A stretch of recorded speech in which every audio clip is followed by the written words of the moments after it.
Bismillahirrahmanirrahim.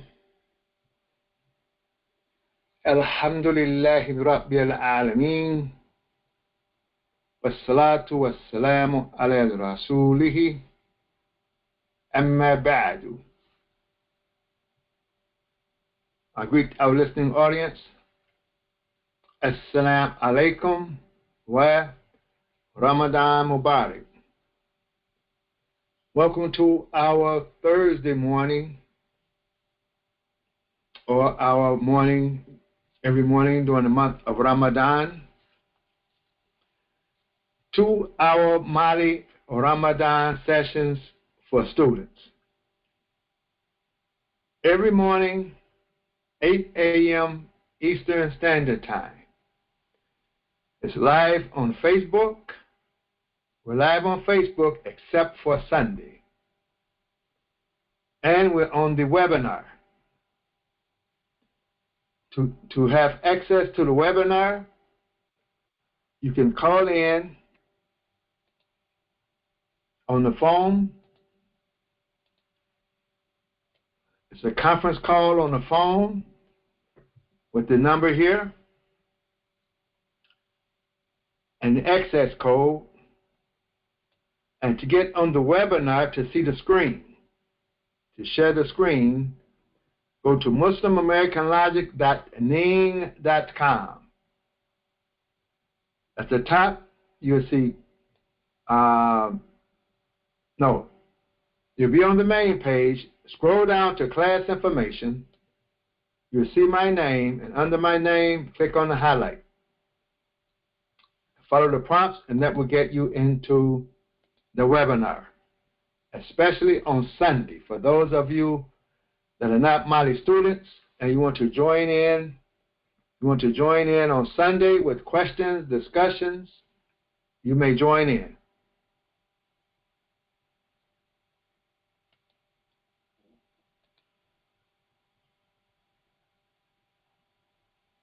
Our discussion is the verses I've chosen that we're going over based upon the Ramadan Sessions book.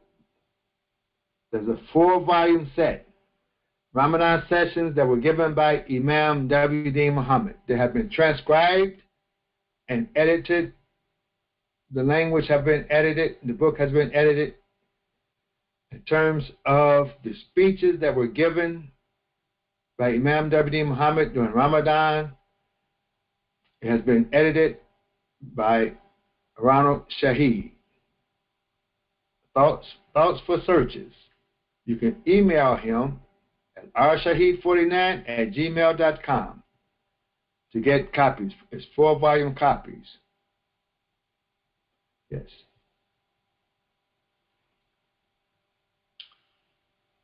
Today we're looking at the Tafsir of Shawkani. Tafsir of Shawkani. Now we have different tafsirs that we look at, different sources we're looking at, and some of these sources fall under the category of tafsir, and we have a site. There's an online site of many tafsirs in Arabic that has been written by many various scholars, and each tafsir may have something that's addressing its main theme. Shawkani, one of the things he offered in his tafsir is the language. He talks about the language, the Arabic language. And that's what we're going to be looking at today. We have Al-Bahru Muhit. He discussed a little about language also. We have King Fahd, Ibn Kathir, Ibn Arabi. These are all various types of tafsir that's addressing the Quran, the verses in the Quran in particular, and the Quran itself, which gives the students more information that will allow more clarity for you to read when you reading the Quran for yourself. You look to see what they say, you look to see what the Imam says. And then after that, you should have something to say. Now, the tafsir of Ibn Arabi and the Imam, they fall in a certain category. I put them in the philosophical category when we're looking at Imam and Ibn Arabi. When we're looking at King Fahd and Ibn Kathir, I will label them as just the traditional. They're just looking at the traditional meanings, the first traditional meaning of the verses. And then it expands from there. So let's look at Shawkani. Synonyms, metaphors, and the interrogative.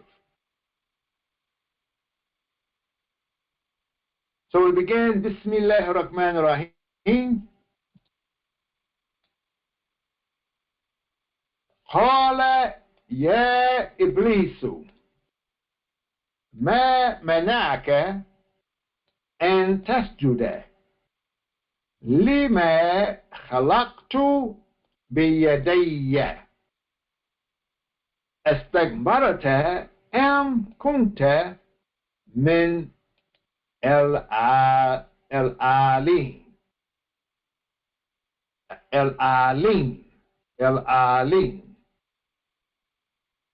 Yes, so now by today, this is the day 4. I'm sure we don't have to translate that for the students.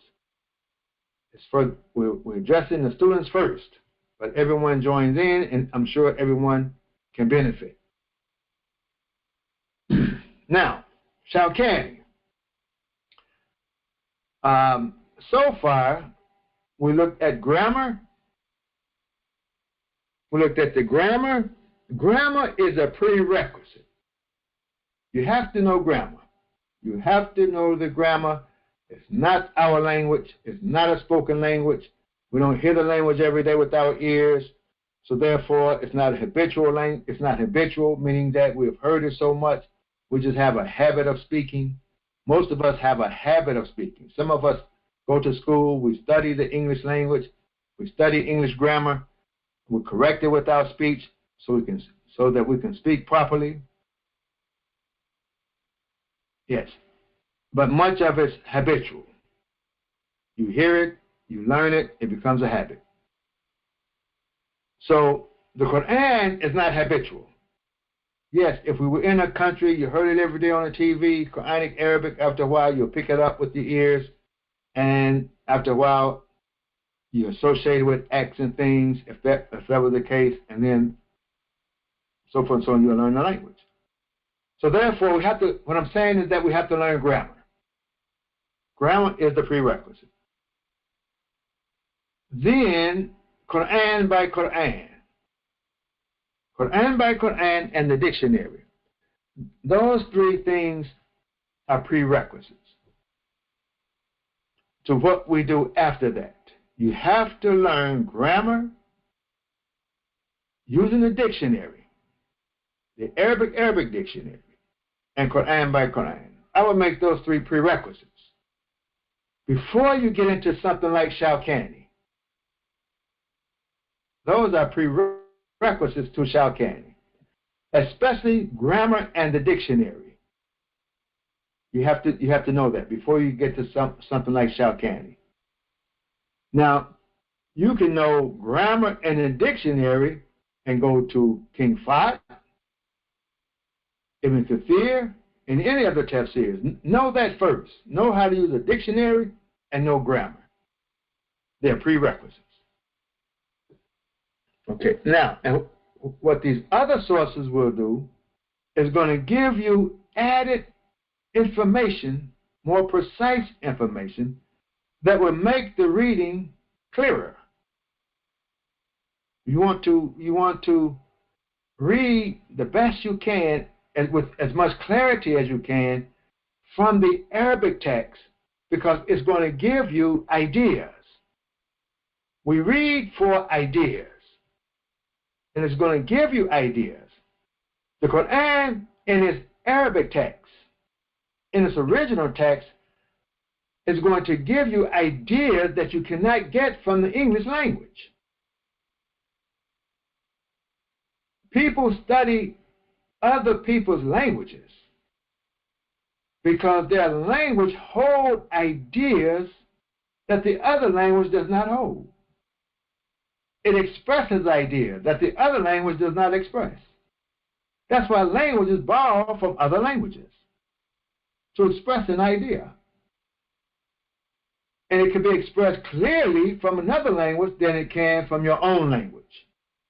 So the Quran is a language that we call, it's a language of inspiration. No other language can inspire the mind, the intellect, the imagination, like the Quranic language can. You can't get it from English language. Not in the high spiritual realm that the Quranic language can carry you. Other languages can't do it. Not like the Quran. That's why we study Quranic language. And for our children, that we intend for them to go to universities and study the sciences, what have you, this is something that could be added to their resume, especially when we want to get them in those top colleges. Top colleges. Yes. So understand what we're doing. We're not just doing this as a ritual. Yes, it's inspiring. And you want to be able to go and read the Quran and allow the Quran to inspire you. Allow Allah to inspire you. Where is a better place to be inspired than in the prayer? Learn to read the Quran in the prayer and be inspired while you're in the prayer.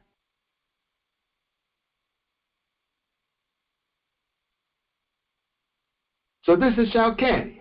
It's another level. But the students, pay attention, go listen to the recording. He's going to comment on Ya Iblis, Ma mana'aka an tasjuda lima khalaqtu biyadayya. He's commenting on this. So as you read, as I've said in the past, reflect back on the wording here. See where he's at. You start out doing that with King Fahd. You do it all the way through. He put it in parentheses. All of this, he's going to be addressing. He said, that is to say, ma. Now, let me give you a hint. This ma is this ma. So now what comes after the ma, he said, ma mana'aka. Here he says, ma safaraka. So now we have safaraka is a synonym for mana'aka. Well, saddaka is help defining mana'aka now. So safaraka. Now, how does grammar help? Because this is he did something to you in the past tense. So you're saying he did something to you in the past tense. He did something to you in the past tense. So you go back and you want to find what did he do to you in the past tense. So he's talking about mana'aka. He's not talking about tasjuda. He's not talking about khalaqtu. He's talking about mana. You look these words up, they should be similar to prevent. Sarafa, very, very similar to prevent, maybe divert. What diverted you? And sadda is like impedance. Very similar words. That's how he starts out. An sujudi, lima, same lima. Now he says, tuwalaytu khalqahu. It should be khalqahu. Let me correct myself as I go. Khalqahu. Sometimes My hand is writing and not to my mind. Khalqahu. So now he said, I created with my two hands. He said, to lay to, I have placed his creation in charge. This, I've given it the power and authority. Min ghairi wasitatin, without any intermediary. I've created him and I have given him control. I have given him the rule without any intermediary.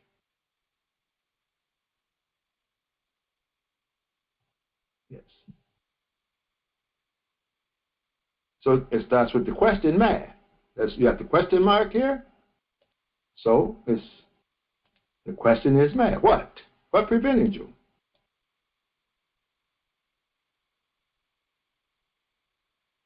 Now he added a little more information to it. وَأَضَافَ خَلْقَهُ, and he attached to his creation.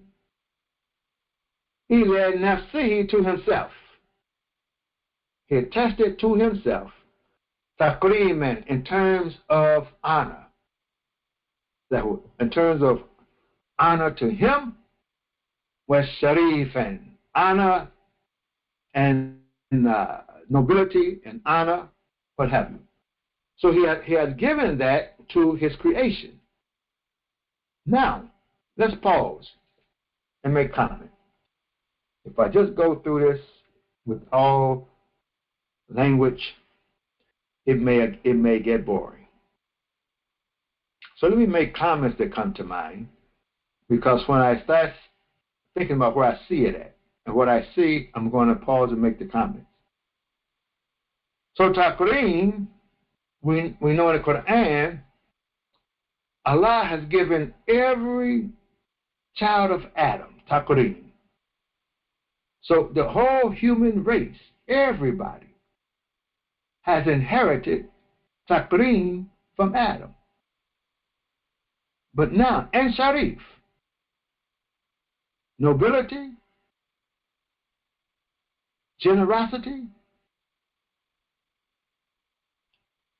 yes, honor,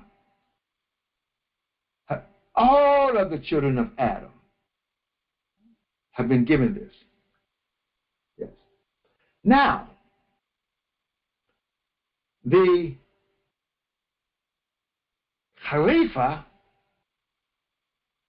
is a different principle that's operating, because the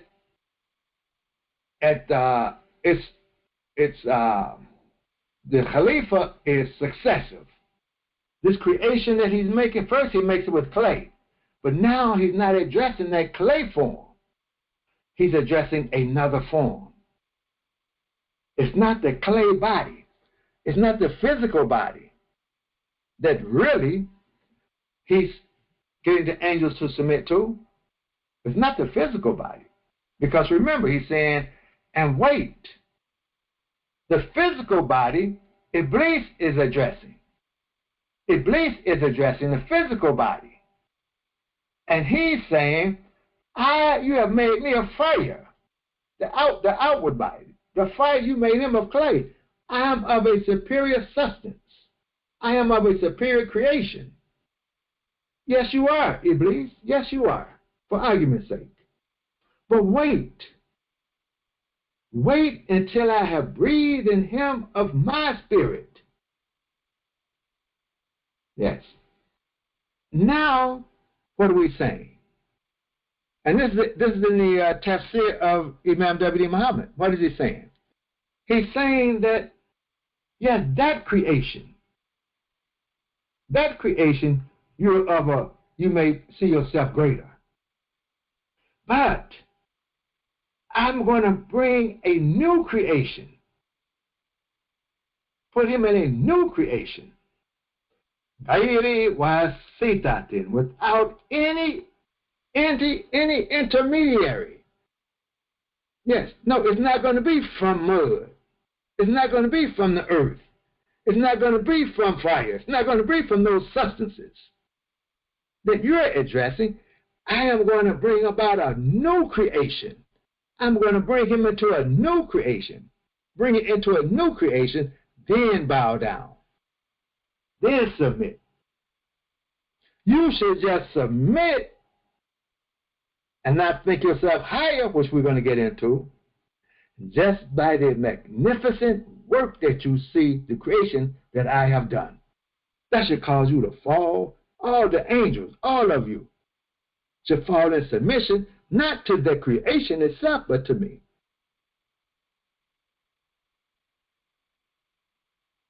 And this creation is where we get the takrim, tashrif, and this creation will be successive.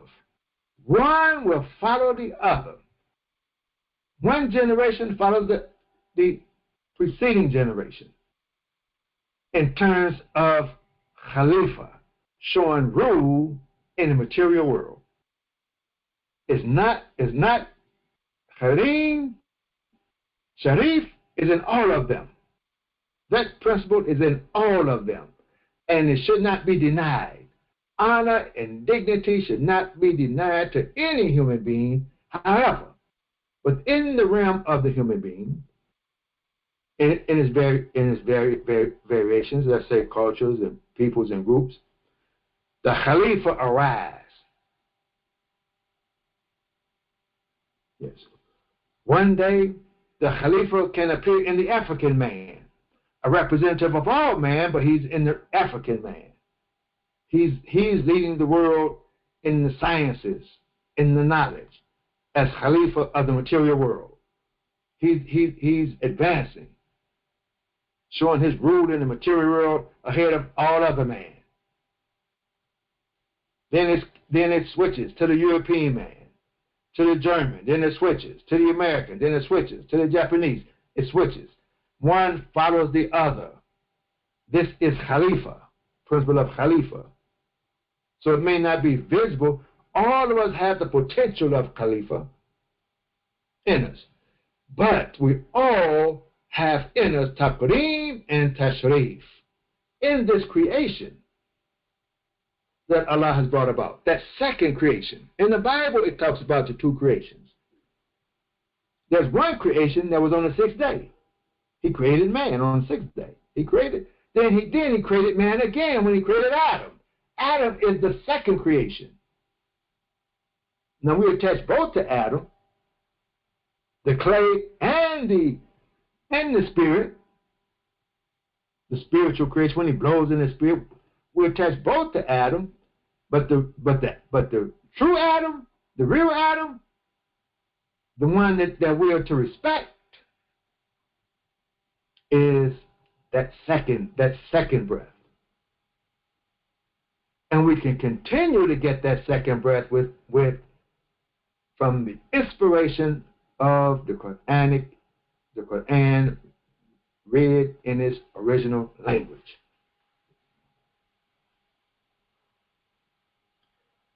أنه سبحانه خالق كل شيء. So with that, glory to him, is the creator of everything. He is the creator of everything. Just as he has attached to himself. See, he attached this creation of Adam to himself. So show reverence. Bow to him. Submit. Also to the spirit, Aru. To the house, Aru. We call it the house of Allah, like the Kaaba. So we see us prostrating to the Kaaba.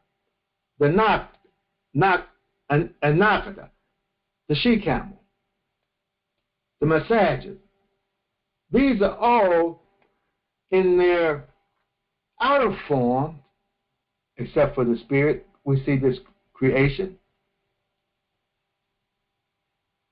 but they're not Allah. And even the Ruh. says Jesus is the Word and the Ruah. But we have, yes, we turn to Jesus and the prophet and others, and this Spirit, this Spirit. But they're not Allah. And they don't share in the Godhead. The Kaaba is not Allah, and it doesn't share in the Godhead of being Allah or any house of worship. Yes. Giving ideas here from what's being said. I may not be translating the thought literally, but I'm translating the thought in the language that we will understand. Otherwise, we may find, quote unquote, the writings culturally biased. So, a couple of things I have to do at one time. So now that's looking at the idea of synonyms. What's preventing you? What is preventing you? Qala Mujahid. Mujahid said, speaking about the hand. Here now we're talking about the hand. All of this is talking about what's preventing you from really honoring this creation. Showing honor to this creation. Now we're going to talk about the hand. So he's saying, Qala Mujahid al-Yad, the hand. He's saying here it has the meaning of at-ta'kid. It's showing emphasis. It's emphasis. Ta'kid we learn in the language, in the grammar. See, this is why grammar is important. We're talking the language now. Ta'kid shows emphasis. Or we say tawkid. You say tawkid or you say ta'kid. And the idea that we get of ta'kid is like you're saying it twice. You've already said it once. Now you're going to say it again. So it has the meaning of ta'kid. Wasila. Okay, ta'kid is like you already said that to what I created. You already said it. I created. But you said it again with my two hands to add emphasis to it. So I'm going to say it again. I'm going to say it more this time. I created with my two hands. It is showing hand here. It's showing emphasis. Yes. When you say you created, yes. In the metaphorical sense, which we're going to look at, yes, you created with your hands the first time. When you said I created, I got it. No, let me put emphasis on it with both my hands. So he's going to put the emphasis there. And it's also sila. The sila is, we could say, a phrase when we talk about the, it's a phrase that is using biyadahi that's majazin, that's metaphorical. It's emphasis using a metaphorical phrase, if I can put it like that. It's a metaphorical phrase. كَقَوْلِهِ وَيَبْقَى وَجْهُ رَبِّكَ وَيَبْقَى وَجْهُ رَبِّكَ. He says, the face of your Lord remains. Everything perishes. Everything at some time is going to perish. It's going to disappear. Except that the face of your Lord, it will remain after everything else is gone. This is the idea. Now, when we're talking about majaz, he's using an expression of majaz. He's adding the biyaday, he's adding this as a sila, attaching this. But we have to understand it's metaphorical. It's not literal. It's not to be literal. And your only concept of hand cannot be just, we're not talking about your 5 fingers, your 4 fingers and thumb, if you want to correct me. We're not talking about those hands. Allah does not have hands. Like we have hands. We have hands. So this language, you have to understand this. Now, this is the language of Quran.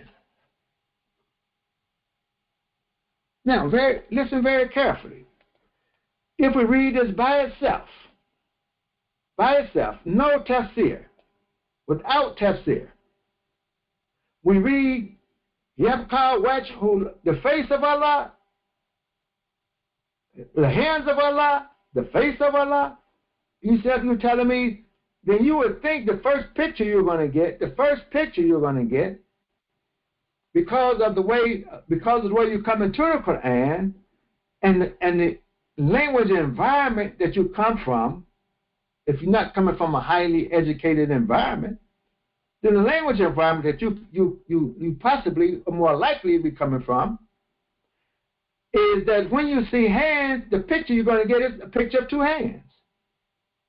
When you say face, you're going to get the picture of a face. Now look how Satan works. How Satan works and how Allah works. And how Satan uses what Allah does to divert man.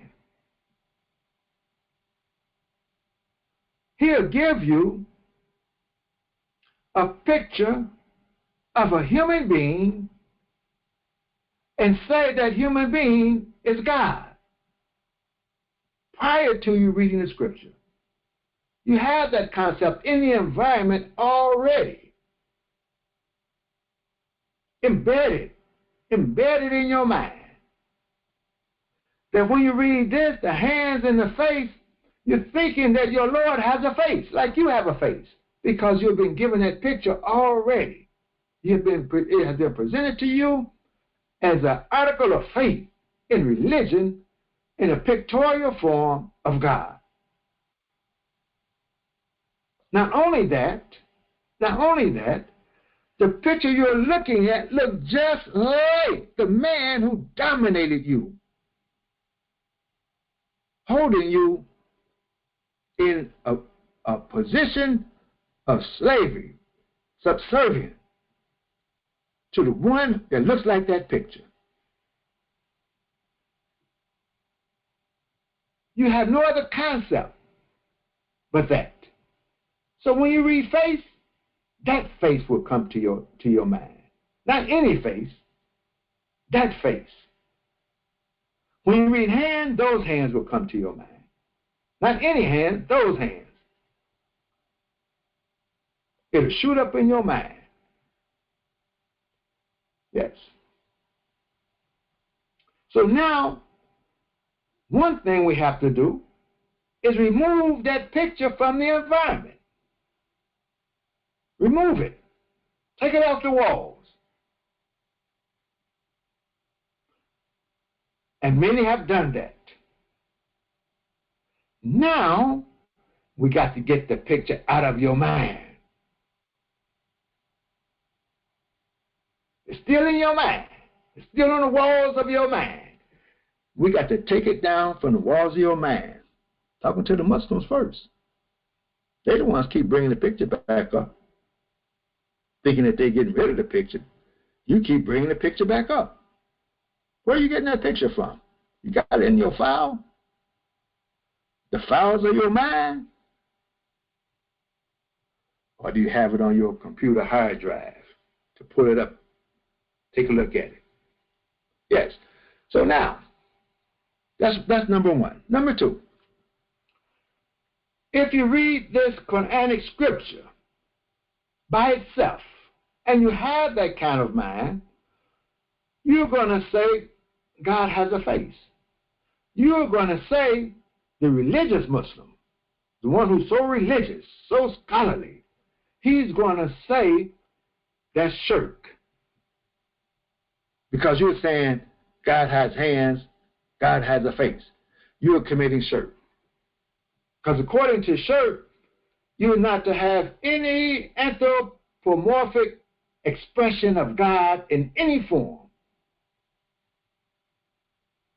He didn't have human hands, bird hands, animal hands. He doesn't have hands like that. If you say that, you're committing shirk. This is why in the earlier years of Al-Islam, the scholars, especially what we call the theologians, a term that you may be familiar with. I'm saying that the Islamic scholars, they had to make sure people like Shawkani, this is what he's doing. He has to make sure, looking at the language, make sure that you're not committing shirk when you're reading the Quran. Because if you read this Quran by itself, with the mind that you have, you will be committing shirk.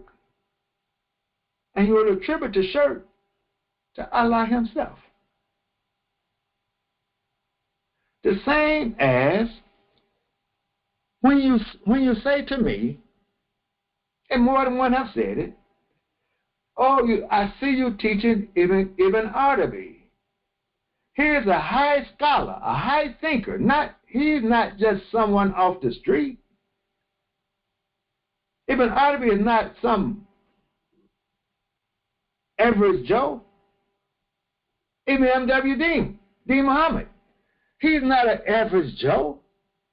He's just not some person who just want to be the boss of a movement. You have to study him. Once you study him, you don't treat him like he's unaware, he's ignorant, just saying anything to charge you up. Ibn Arabi, he committed shirk. The scholars. Now, the person who send me these messages, and I'm not knocking you, if I say what scholars? Now, some scholars, people I respect the scholars, they say the scholar so-and-so said, Ibn Arabi said this, and he committed shirk. So, don't teach Ibn Arabi.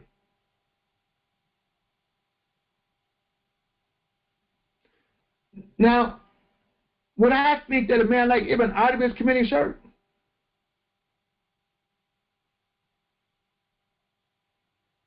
No. Maybe the people saying this don't understand Ibn Arabi. Maybe the people who is mentioned in the tafsir of Ibn Kathir, those minds don't understand the mind of Ibn Arabi as the light have expanded. So you can't just, and I've heard others, because I listen to a lot of people. And I'm talking the scholars, the people that we would deem and deem themselves. I have to respect them and have honor for them, takreem, because they have done their research and studies, more so than myself. But I read them, I read the Quran, and I'm saying something, but I'm not putting myself up or down, but anyways, they have said the same. They say, no, you can't just take these great scholars like this and take a phrase from where they have said something, and to you it sounds like shirk. So let's throw out the whole scholar. Let's throw it all out. Don't read anything he says. You can't do that. The same as showing you the same as you can't read this piece of the Quran like this. Take this phrase right here. Or the Quran said Allah has a face, and y'all said Allah don't have a face. So either you're contradicting yourself, or Allah does have a face, and therefore I can say Father Muhammad is the person of Allah because that's Allah's face.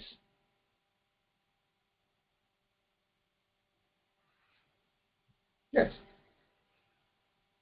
Or if we could, but we can't, let's take this verse out. Let's take this out of the Quran and rewrite it. That's how some have done with the Bible. They rewrote it to fit their own feelings, to fit their own thinking, to fit what they feel would be more comfortable for me. So let's take it out. Or we have those who would say, since everybody can't read this in Arabic, that in a translation, let's not say face. Let's say something else. Let's say what it's really pointing to. Then they'll never know that we got the idea from face. they'll never know. Let's say what the hands represent. So they'll never know that we got the idea from hand. Because they can't read the original book. Let's guide them before they are misguided by the Quran itself. I hope you understand the point I'm making. So no, it's Ibn Arabi. He will say, you have to have tanzih before you get into this material. Before you start studying this, you have to have tanzih. Tanzih is to deny any anthropomorphic element being associated with Allah. You have to have that first before you open the book. Now, you may not have it from the environment you're coming from, but that has to be the environment that we create ourselves, an environment where you don't have that. A lot of things in the environment we have to be careful of before we go into the Quran. You have to have that. Because there are going to be things that you're going to read, and as I said again, the Islamic scholars made it a must. They have to protect the reading of the Quran from people committing shirk while reading the Quran. Thinking the Quran is committing shirk itself. So, majaz. Now, a lot of Muslims don't even believe or accept the idea of majaz when reading the Quran. Not the enlightened, but those who are still in darkness. They don't believe in metaphors. They don't believe in allegories, figurative speech. Everything is literal. No, you're going to be misguided.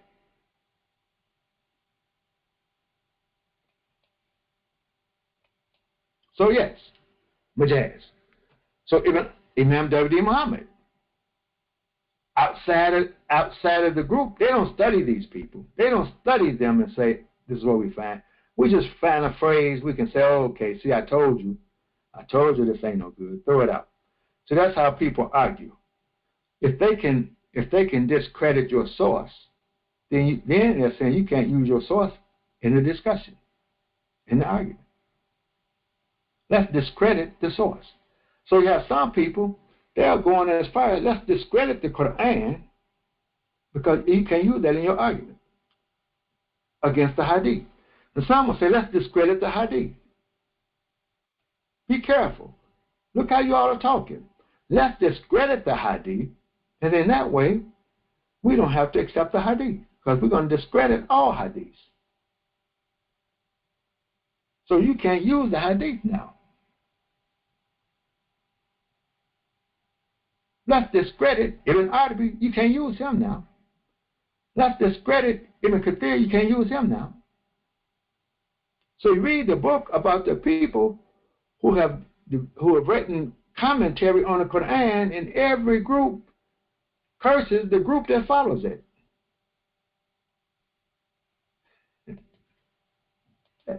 Every reformer is cursed by the people, by their predecessors, because they feel he's coming with something new, and he is, that we didn't have, a new idea, a new thought.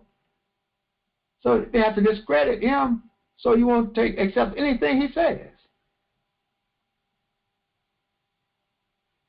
Yes. Majaz.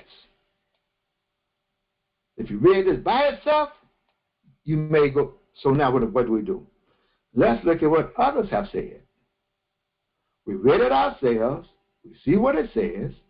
Let's look at what others have said. Let's look at what the Imam have said. Because that's our focus as this group. Now, what do we say?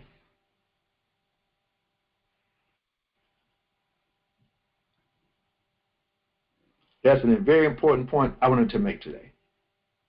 There's no other point.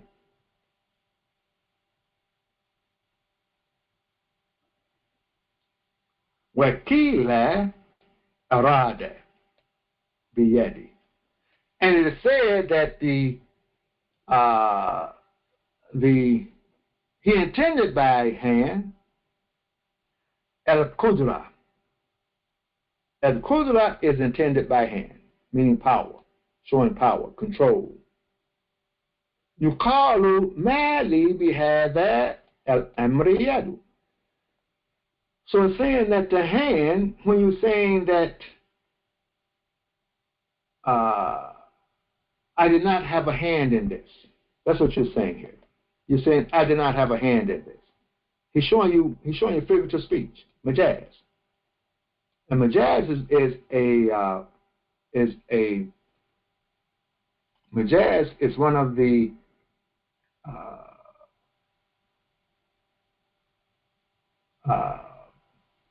words, principles that we studied in Balagha, majaz.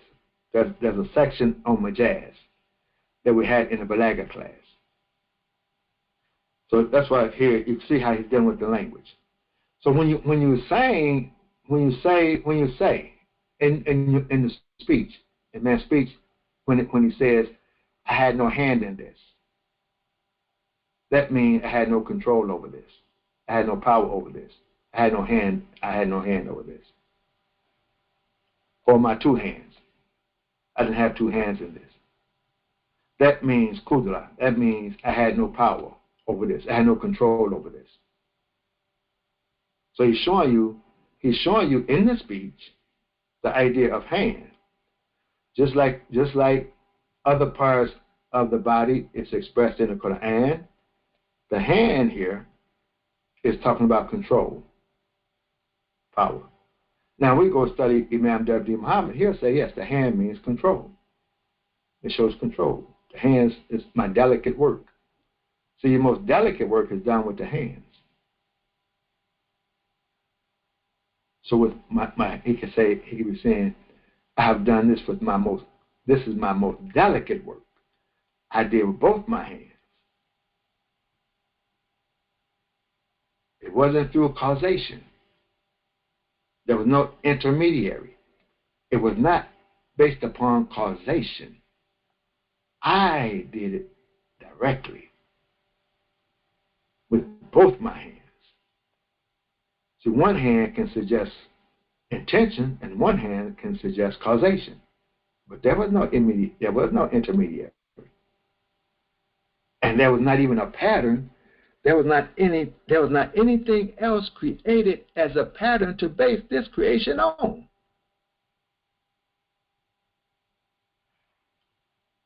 There's no intermediary. There was no pattern that I took from that pattern to create this pattern. Beautiful. And I did it with my own two hands. When you said I did it with my own two hands, what that means? Figuratively, that means I did this myself. I didn't use any help. You said, did you do this? I said, yes, I did it with my own two hands. That means I did it myself and nobody helped me.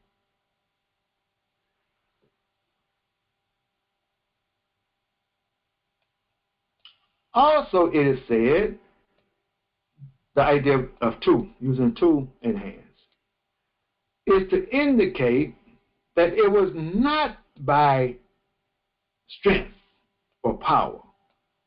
See, he's given other ideas of it. But it was indicating that the two are two attributes from the attributes of his being, of his existence. Subhanahu. Glory to him. So he said it's not the figurative speech of power, but it's actually by descriptions, by his attributes. In either case, we still have to understand it's not literal two hands like man hands. This is Shawkani. See, this will help. To get to this level, it's being a refined reading to help you be clear on what you're reading. A step up from what he's showing in the grammar. Grammar is the foundation. Now you can see what I mean by it's the basic foundation. Now we're at another level now. and there's more he's going to show. Now, let's get to the mad.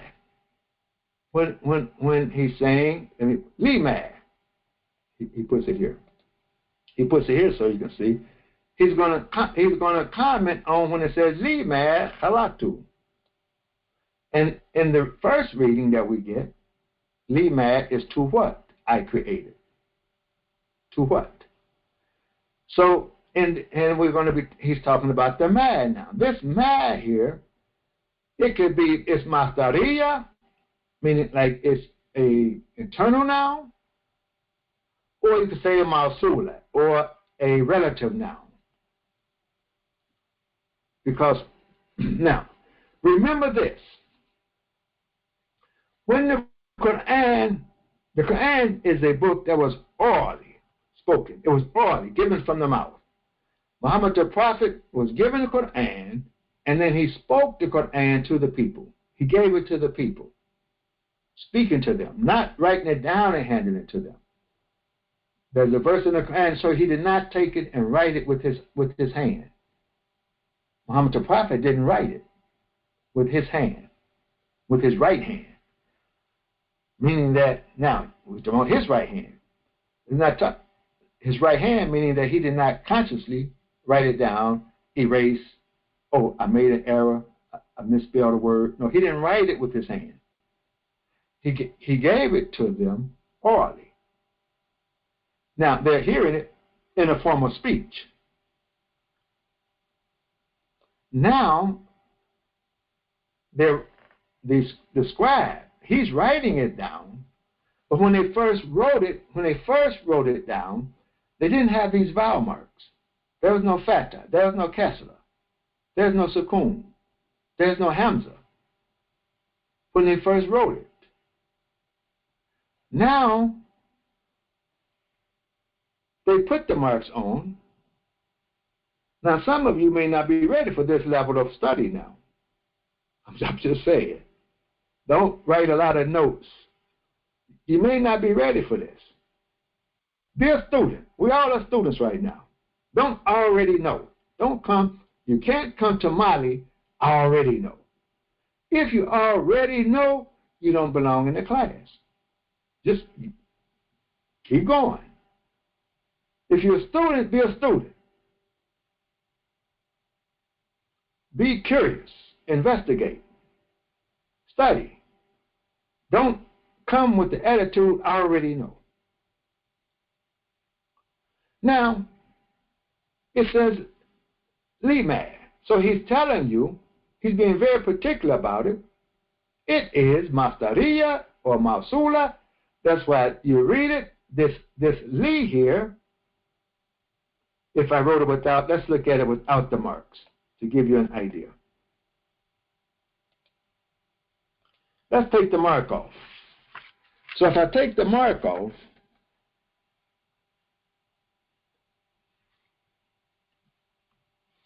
take off the kasra, let's take off the fatha. Now you have the letters here. So that's how it'll be written in the beginning. So he's saying that this is read lima, with it being a masdariya. This ma is masdariya as a noun, being treated as a noun, as well as a relative noun.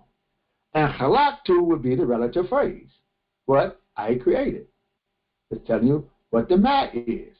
I created. Now, where qara'a al-Jahdari lima, he reads, al-Jahdari, he reads, whoever al-Jahdari is. It's not a name that I see often, but I'm not judging, I'm seeing the idea here. The idea and the principle of what we're studying. He reads lima bi tashdid. Bi tashdid meaning with the shadda. He reads lima with the shadda with the fat and the fatha on the lam. He reads with the shadda here on the mean. You put the shadda on the mean, and a factor on the lamb.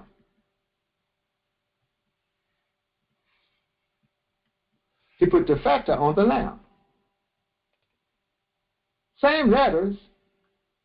It's the vowel marking. That it would become an adverb of time. When you read it like that, now it's an adverb of time with the meaning of hina. Hina is when. And Abu Ali al-Farisi has said the same thing, that it means when. So when you go back and read it now,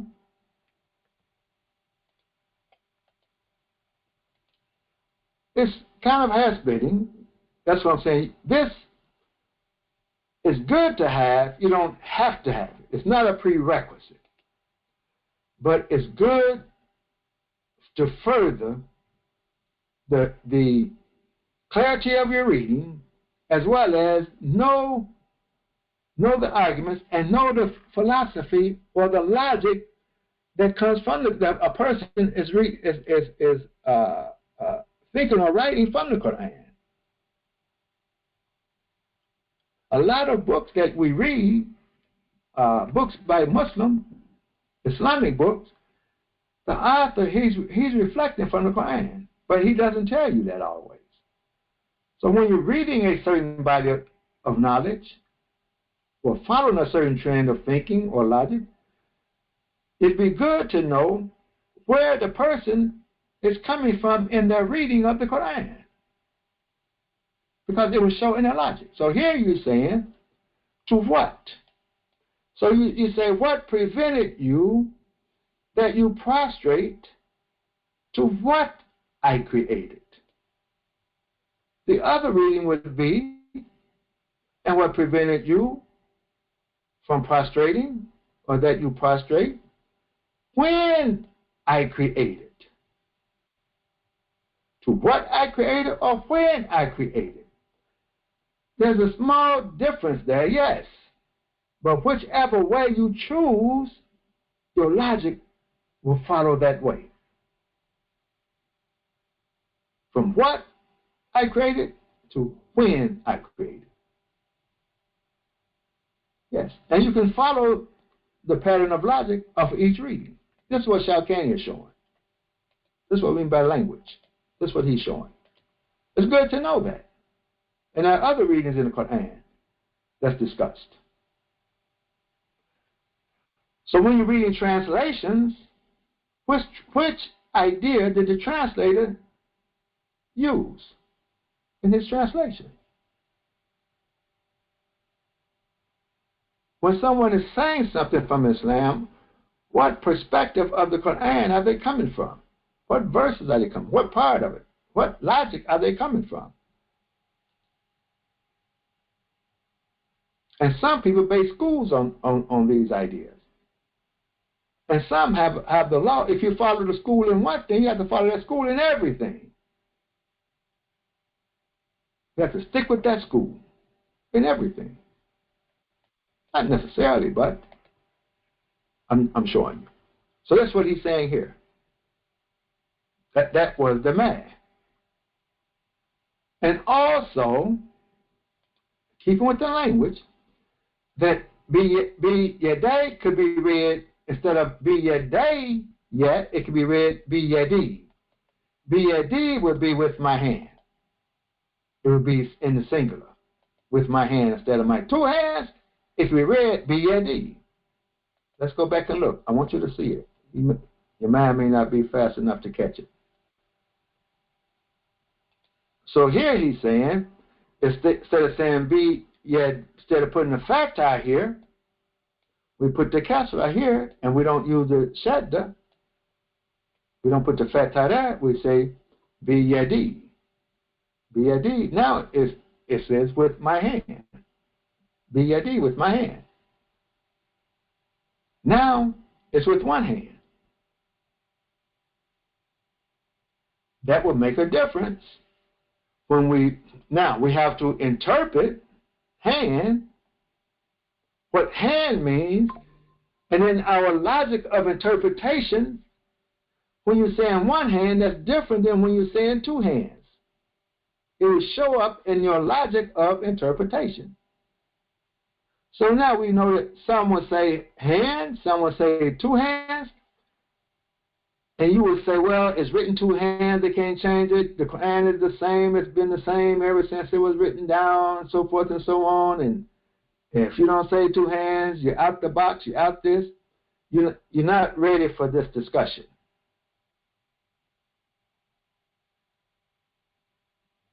It's the way it's read and sometimes the way it sounds. It may make a difference. Now, and the logic would be different. Some will read it two hands and talk like it's one hand. Some will say two hands and put emphasis on the fact that this time he's using two hands, not one hand. It makes a difference. Of what does he mean by, if he says one hand, what is it saying? If it says two hands, what is it saying?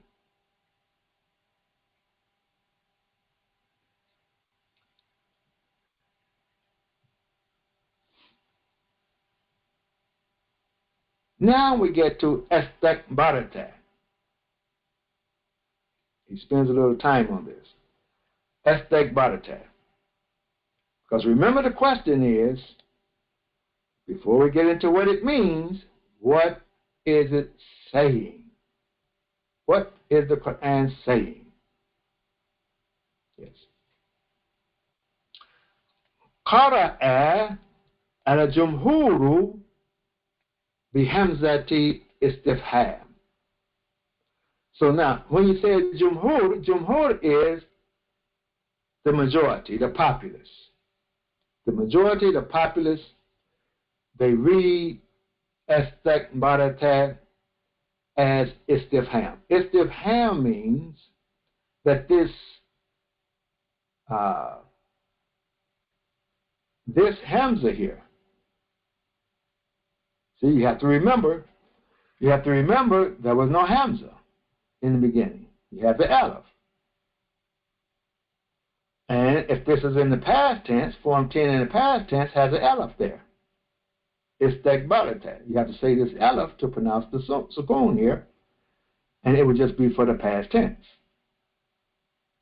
So he's saying that the jumhuru, they understood when this was being spoken to them, this was put in the form of istifham, meaning that it's the interrogative. They're asking a question in common sense. We'll get more on it. That's what istifham, that's the interrogative. Are you? Do you? You're asking a question. You're asking. So now, but you don't see the aleph. The aleph of the past tense is removed. That's why I say the scene in the text is a sign of form 10, not the aleph. Because now you don't see the aleph. This aleph here is the aleph of istifham, not the aleph of the past tense that's used. So now, that's the first idea here when you're reading. Now he says, and it is the istifham, it is the interrogation of tawbih. Here's tawbih and taqrir. So now this is part of the Mali class. What I'm showing you all, we don't get a lot into it, and some of the advanced students have had this. They have had this idea. So now, he's saying it's istifham of tawbih wa taqrir.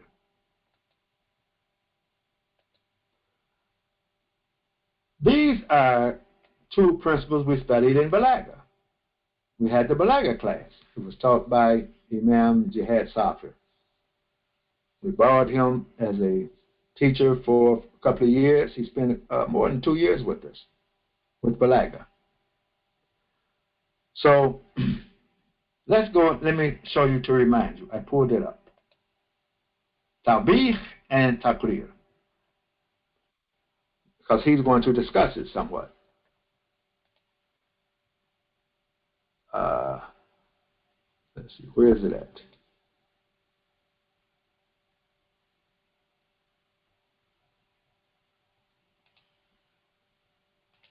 Here we go. So now, we had the class, some of you will remember, I'm sure. And this is the chart. This is the chart of istifham. There's one principle here. Well, istifham. Istifham in the Quran. Questioning in the Quran. So istifham means you're asking a question. You're questioning in the Quran. When it's in cattle, istifham in cattle, the question tends to deny the question he is asking about. Or the audience is denying the information in the question. When it's taqrir, it's showing confirmation. The speaker intends for the listener to confirm the question, or the speaker intends to confirm a question. It's confirming. So when he asks, are you better? Are you bigger? The listener is confirming, yes, I'm bigger because I'm of a greater creation. He's confirming it. He's not saying, no, I'm not bigger.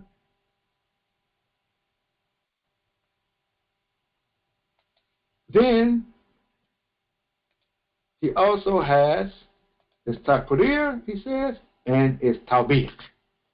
The speaker intends to disapprove what is being sought. So in being questioned, this is tawbiq. I just want to pull this up and show you all these principles. You can go back and look at them. Go back and you see the istifham, and you can go back to the recordings. We have recordings on istifham also, which is a lot. When you go to the Mali site, it's a lot on there. A lot. You're welcome to use it. It's not for sale. You can't take it and put it in a system and sell it. You cannot do that. You're welcome to use it.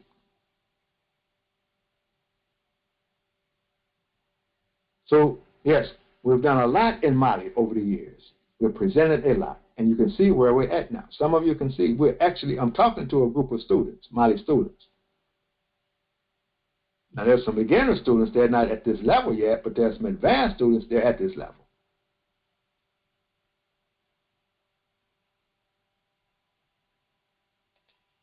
So, getting back to Shawkani, you can see how Shawkani discusses language. And he has Sunnah in it also, in his tafsir. He discusses language, then he'll discuss Sunnah, in terms of the meaning of the words or meaning of what's being said. He does both.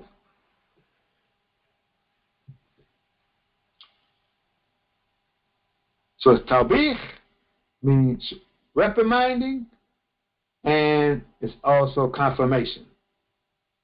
So in saying this, in the speech, showing the eloquence of the speech, this Hamza they're placing here, and they probably know to place the Hamza here, because those who's hearing the speech, they hear the tone of the speech that's coming from Muhammad the Prophet. They hear his tone. So by the tone, they would know it's istifham, the ones who put the marks.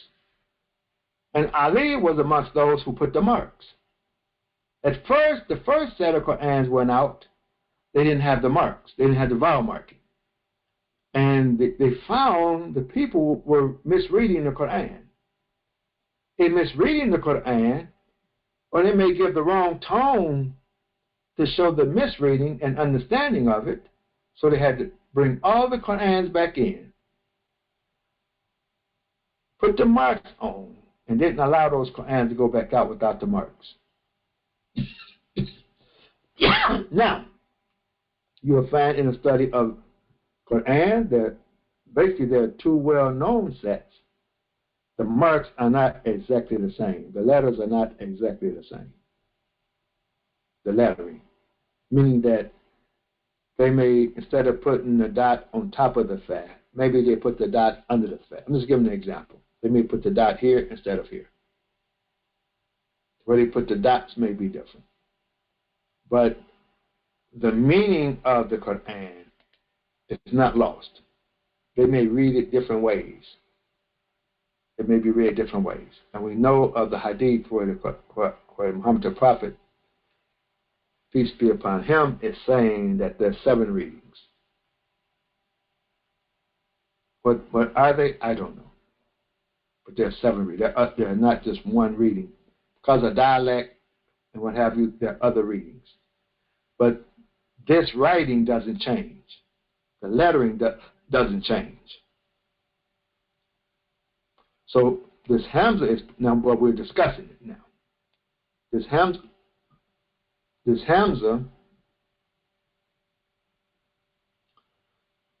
is he's reprimanded. In the voice, it would show that he's being reprimanded, knowing that he's already confirming it. It's already being confirmed because he's already saying that I'm bigger. Now, he says, well, this am now he's going to discuss is mutasila. Mutasila means it's continuous. The reading would be continuous. Or so and so. It's continuous and it's in agreement when you use the am. So, in the idea here, he is saying, are you bigger? Do you seek to be bigger? Are you seeking to be bigger? It's reprimanding though. In the questioning. And it's confirming, yes, you're seeking to be bigger. You're seeking to be bigger. You're sought to be bigger, how you want to put it. I'm reprimanding and I'm confirming. I'm not denying. You're not in denial. And I'm not asking you for you to deny it. You're confirming, I'm confirming, but you're being reprimanded. And it's continuous that you were from the high, as though you high or something. All of it is in confirmation, agreement and confirmation in the interrogation. That's mutasila. Now, Qara'a Ibn Kathir. Now he's quoting Ibn Kathir. If he's quoting Ibn Kathir, then he had to come after Ibn Kathir. So he's saying, in the report from Ibn Kathir about it, he's saying the Ahlul Makkah, the people of Mecca, the Alif Waslin, the people of Mecca wrote it with the Alif Waslu. The Alif Waslun is like it's a wasla. It's not the Hamza. They didn't use the Hamza, they used the wasla. It was read with the wasla, not Hamza. Hamza, you have to stop and read Estakbarata. You have to read it Estakbarata. With the wasla, to show you the difference of the reading now. We're talking about the reading. And then the meaning comes along with the reading. Let's go to the verse. They put this mark here. This mark wasn't here either. These marks were never here. This was put later. You read, Biyadei Yastakbarata. Biyadei Yastakbarata. You're jumping over, because of the wasla, you jump over to the sukoon. Biyadei Yas. With the Hamza, you say Biyadei Yastakbarata. Biyadei Yastakbarata. Biyadei Estakbarata, because with the wasla, this is just that alif in the past tense, more or less. So it's 2 different slight readings with the Hamza. However, he's saying, but it carries the same as the first meaning. The meaning didn't change. The reading has changed, but the meaning hasn't changed.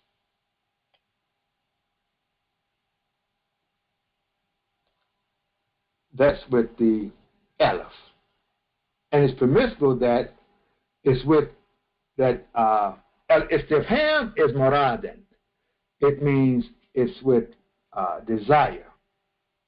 It's asking a question. It's with, but that's what he's desiring. Are you desiring to be bigger?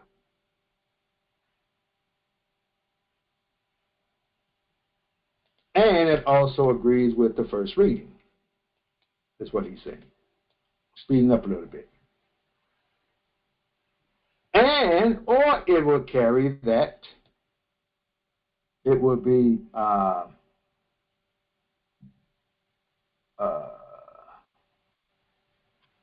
we could say carry. It carries. Normally that's how we would speak. It carries, or more likely, it would be khabaran mahdan. Khabaran mahdan. Khabaran mahdan, just sheer information. Without any intent and any desire for the questioning. You're just asking for information. Another idea of using the interrogation for information. Not that we're not asking that that's what you desire. It's not in terms of reprimanding. It's in terms of just sheer information. Another way of reading it. These are just differences of this istifham.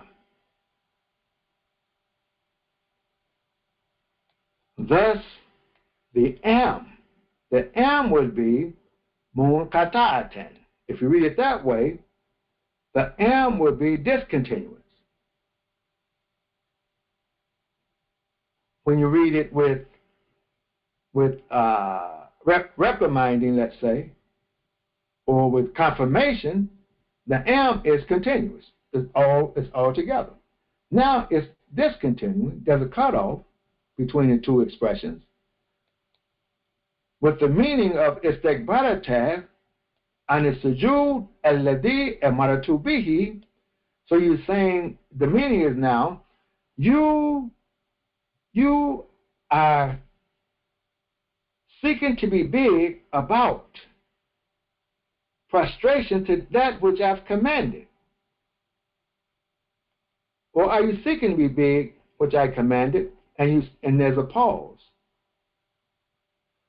Then are you from those who are high? This is seeking information now, not reprimanding. I see you doing this. Are you one of those that's higher? That's so high? He's saying that you deserve the right. You deserve, as if to say, you are those who deserve the right to be so arrogant about obeying the command of Allah as though you're one of those that's too high for that.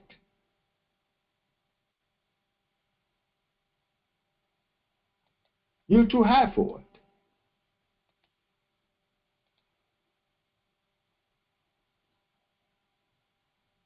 And it is said,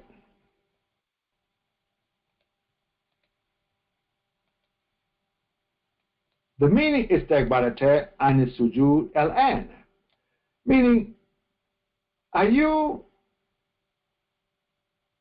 bigger, so big, about making prostration now, or you're of those people who still think yourselves bigger, too big to do that? These are the ideas that he's given, especially on istiqbalatah. So that concludes this presentation on this today. Yes, you can see it's a little Shawkani. It's about language, a little more detailed, not like the others. All of this we're putting in the package to show the Mali system. All of this is studied in Mali, as part of the Mali system. Shalkani. Now let's